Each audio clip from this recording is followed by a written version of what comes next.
মায়ের দুধ খেয়েছিস, আমাকে অপমান করবি? কি দেখেছিস তুই এখন? কথা বুঝে আসছে? যা ডোম জুড়ে যে খোঁজ লিখে যা, গাল পেড়েছিল এরা হয়ে গেছে, যা খোঁজ লিখে যা।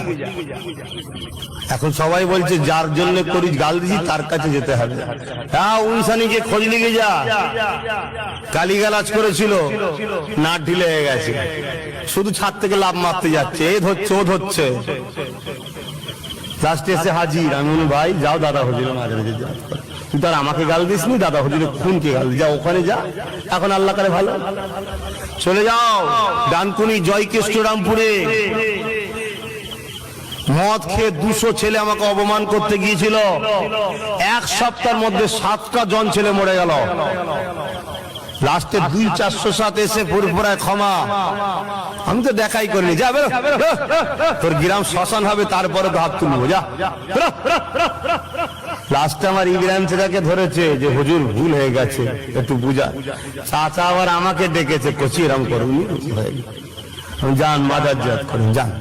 তোর আমায় গাল দেয়নি, ও দাদা হুজুরের খুনকে গাল দিয়েছে, তো ওইখানে যে মাপ চা, আল্লাহ কারে এখন সব ঠিক হয়ে গেছে। চলে যাও কালিকা পোতা, হজ করছিলাম, এক বড় আমির সাহেব এসে গেছে, এসে বিয়াদবি করছিল। আমি আল্লাহ তোকে লরির তলায় ঢুকাবে, বাসের তলা তো যাইনি, লরির তলাতেই গেছে। ব্যাপারটা এখানে আব্বাস সিদ্দিকীর নয় তো, আব্বাস সিদ্দিকী লড়ছে কার হয়ে? দেখ, আমি যদি সিপিএম, টিএমসি, কংগ্রেস, বিজেপির হয়ে লড়ি, আমার আল্লাহ সাহায্য হবে না। আর আমি যদি গরিব এতিম অসহায়দের হয়ে লড়ি, এই গরিবদের দোয়া আমার উপরে আছে, আল্লাহর দরবারে সব মিস হয়ে যায়। মজলুমের বদদোয়া কখনো মিস হয় না, গরিবের দোয়া কখনো মিস হয় না, ওটা কবুল হবে। আর মদিনাওয়ালা গরিবদের সাথে আছে, জোরে বলুন সুবহানাল্লাহ। আমি তো দাদা হুজুরের জন্য লড়ছি। তো যাক, আপনারা কি বলছেন? হজ করবো না আপনারা চলে যাবেন? ঝগড়া হতে পারে, বোম টোম মেরে দেবে, পাক করে একদম উড়ে চলে যাবেন। দেখেন সাবধান, দম করে একটা বোম মেরে দিল। কাফেরদের বিশ্বাস আছে নাকি? মুনাফিকদের বিশ্বাস নাকি? মরতে রাজি আছিস তো বাবা? না এমনি বদনাম হয়ে গেছে, আব্বাস সিদ্দিকীর কাছে সাথে গেলে মার খেতে হয়, তাহলে আগে থেকে স্যালেন্ডার।